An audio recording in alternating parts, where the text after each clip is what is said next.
Hey guys, today I'm doing a throwback to a yearly favorite. A lot of people have been doing it from 2021, but for me, I really still enjoy and use a lot of those products. So I thought it might be more interesting to go 2 years back and see if I still love the products I featured in my 2020 favorites or if they've been replaced. So I didn't have the biggest group of products here, but a decent amount of things to talk about, so we will get started with some complexion products. I had 2 primers, the first being the Tarte Base Tape Hydrating Primer. I had gotten some foil samples and I think maybe a mini that I worked through and was really impressed. It reminds me a lot of the Smashbox Primerizer because it is so hydrating and thin, but it is not sticky. It's not necessarily supposed to be a dewy primer. I have not used this in a really long time though, but I did just roll this into, or put this into my winter project pan, and I'm gonna be using this right after a little sample I have of the Smashbox Primerizer. So definitely make sure you're following those project pan updates so you can hear my thoughts directly comparing the 2 of them. I don't necessarily need to have a hydrating primer in my collection. I do like having one, and this and the Smashbox are the best ones that I've tried so far, but it's something I can only wear in the winter time and then I get too oily for it. So it is, I would say, still one of like my top 8 primers, one of the best hydrating ones. If you are looking for a hydrating primer, I do really recommend it, but it's not necessarily something I think I need. Maybe if they sold this in a like ½ size or a mini size, I might keep it on hand for winter, but it is still a very nice product. Next was the VDL Lumi Layer Primer. I used up only deluxe size samples. I never had this in a full size, but this year alone, I went through like 3 minis that either myself or my friend Jean, maybe Amanda sent me one too, had gotten as a freebie with an Ulta order. Unfortunately, I don't think VDL is sold at Ulta at all anymore. I know a lot of their products were being really discounted. Unfortunately, I never saw the Lumi Layer Primer discounted. I just noticed it was gone from their site. And this one and the Becca Backlight Priming Filter were my 2 favorite glowy primers. I don't think that they made me too oily, but the 2 of them are very different as far as the color. The Becca is a champagne shade and the VDL is a pearlescent color. I don't know how that would look on people that have like a tan or deep skin tone. I don't think it was the most opaque, but as someone that is white as a piece of paper, it's something that I wouldn't necessarily notice on me. It is, again, something I really enjoyed. It's something I can wear winter and spring. If I was able to get it super cheap, I think that I would, and I would like to have it. However, it's not something I'm gonna repurchase anytime soon because I do have several Becca primers and I have tried some other glowy primers that I really enjoy as well, but I would still say it's a favorite and one of the best glowy primers that I've tried so far. Then I had 2 foundations, more of a medium coverage and a full coverage option. Starting with the medium, it is the IT Cosmetics Bye Bye Foundation Matte. I've tried the original, I'm too greasy for it. The matte does work nicely for me, and this is in the color Fair. The color does end up working. It's like a tinge dark, but I think it ends up being fine. IT Cosmetics really needs to extend the shade range for their CC creams and Bye Bye foundations because they do have a lot of coverage. They're not a super sheer tint where multiple people of different skin tones can get away with wearing the same shade. This is something that I do really like the way that it looks on my skin. However, I wore it recently, maybe last month or the month before, and I wore it on a really long work day and I don't feel like it held up as well as I was hoping. I have been pretty oily recently though, so spoiler, this is something that I do want to finish in 2023 because it does have, oh, wow, it expired in November of 2021. That is very odd, but I know that it's just the SPF. I don't use this as my main SPF. But with that being said, I do still want to finish this next year. So we will see if my opinions change as I'm using it consistently. But I will say that I was disappointed that I didn't feel like it held up on me as well as I thought it did 2 years ago. But I also was wearing masks a ton. So most makeup wasn't wearing long term on me. And if I was putting on makeup for videos, I also wasn't having it on long enough to test the longevity claim. So I want to play around with some different powder primer combos to see if I can make it wear longer, but I do like the way it looks. If you have more of like a normal combo skin, I think you really like this. It's not a flat matte finish, it's more of like a satin finish, and I really like the texture of this. It's somewhere between a cream and a mousse. Really nice product though, but I don't think I still consider it a favorite because I wasn't happy with the way that it wore.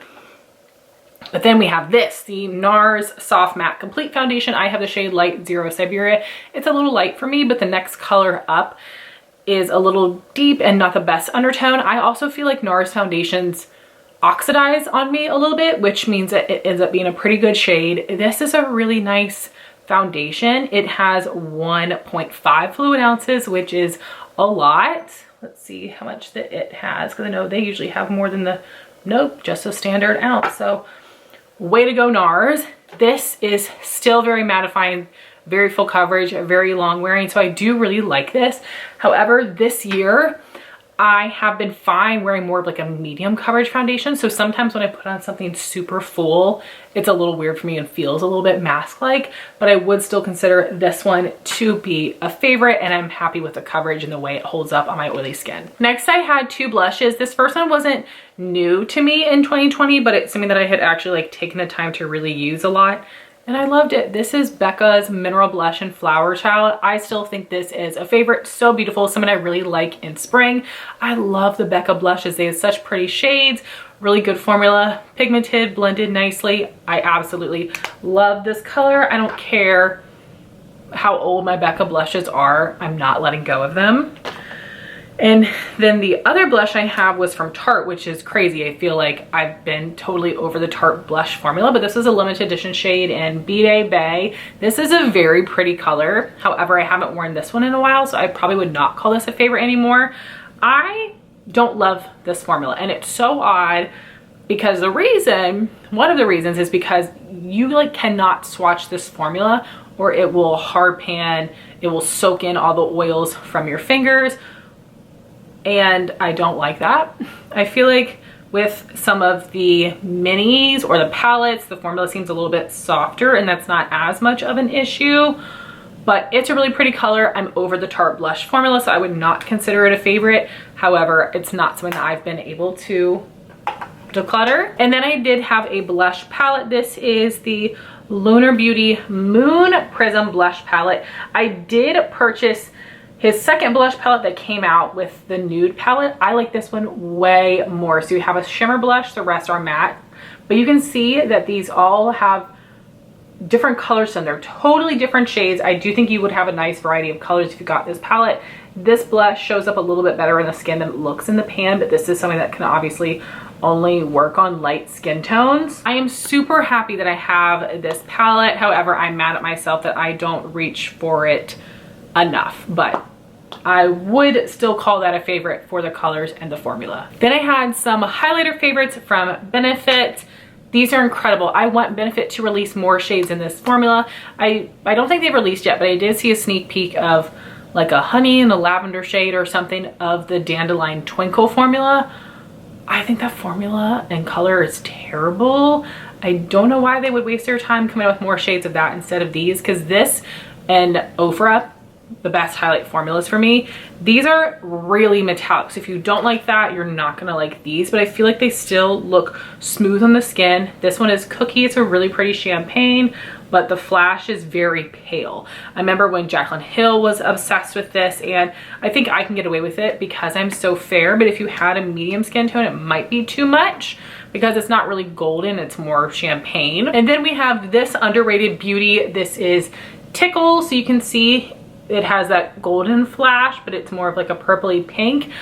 But I don't think it looks too deep on me. I find it very flattering. I usually wear this one in the spring, and I think these are incredible. Definitely still favorites, and I would love to see some more shades. Next was a brow gel, the Benefit 3D Brow Tones in the shade number 2. This is a metallic brow gel, so I was terrified of this. It had a plastic bristled wand, which I think helped like comb through your brows, not coat on too much product.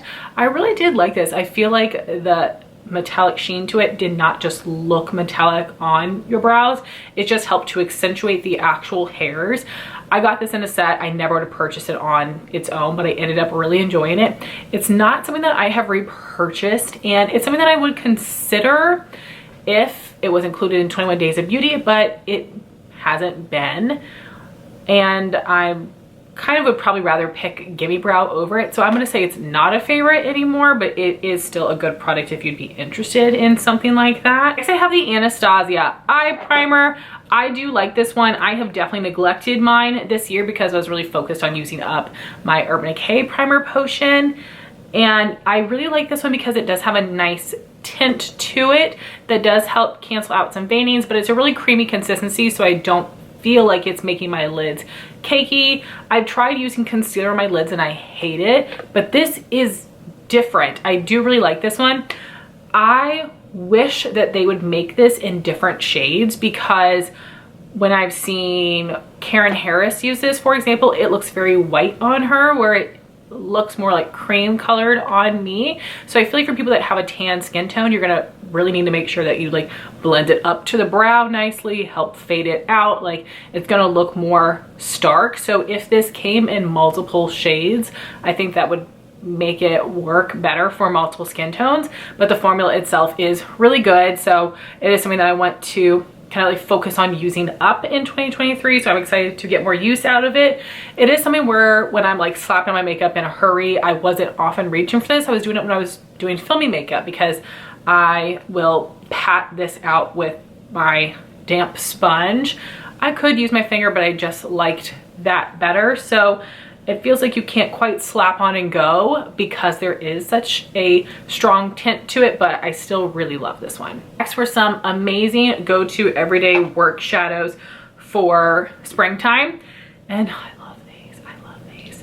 So I have got two Tarte Chrome Paint Shadow Pots, you guys know are amazing. These are being discontinued. There's a couple shades left on Sephora's website, but whenever they have any sort of like Labor Day, Memorial Day sale, these are always included. So if you see them, pick them up. This first color is Frose, similar to NARS Orgasm, because you have that nice warm pink base, and it has a golden shimmer, but it's a little bit lighter of a gold, a little more champagne. So pretty. These are so pigmented, so metallic. Love them so much. And then this color is stunning. This is in the new packaging.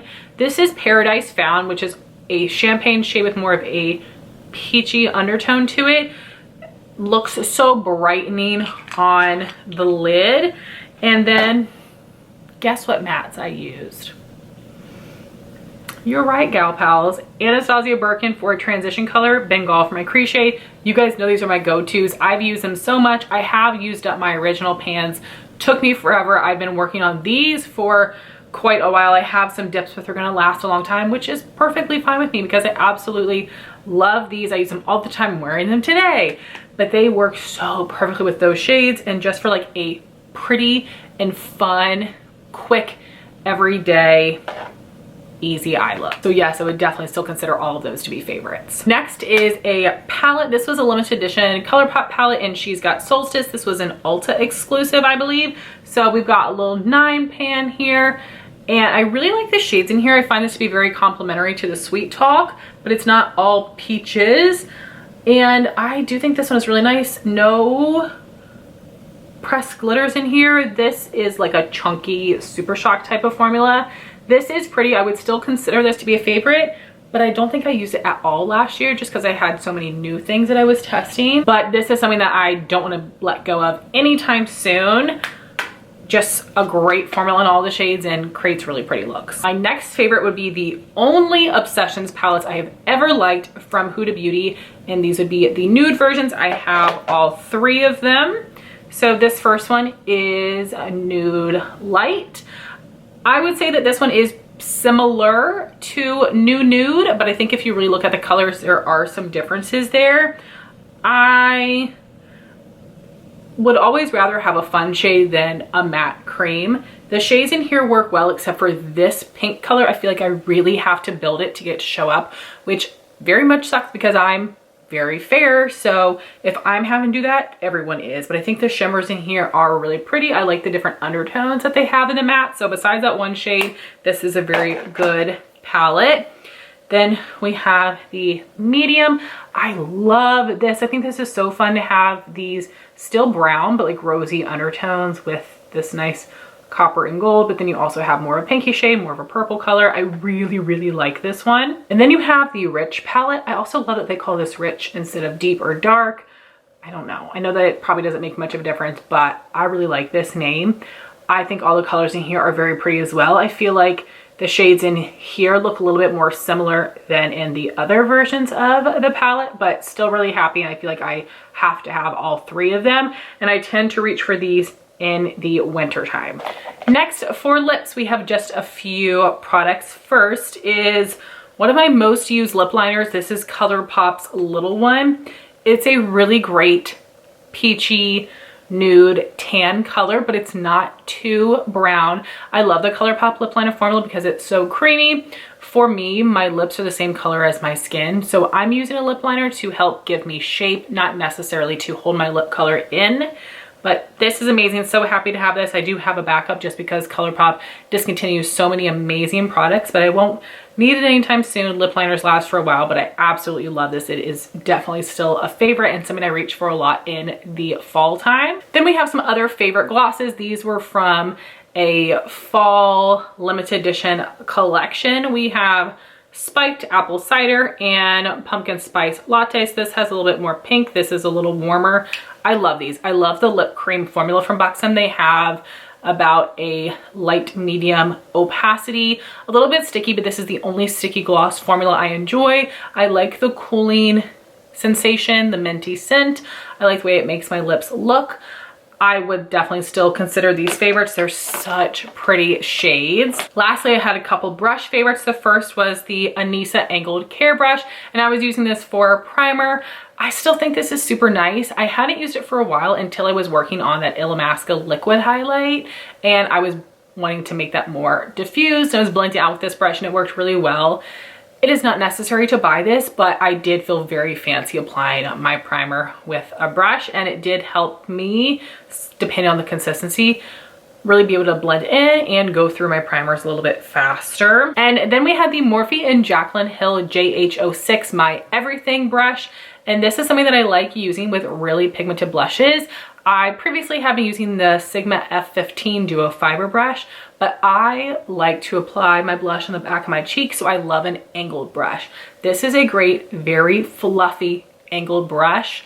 I feel like I should get a backup of this because, as with Morphe brushes, using them daily for 2 years, they do start to get a little bit scratchy, but it's not terrible. I do, like literally just earlier today, I was breaking a couple of dry bristles off, but I still have tons of bristles in here.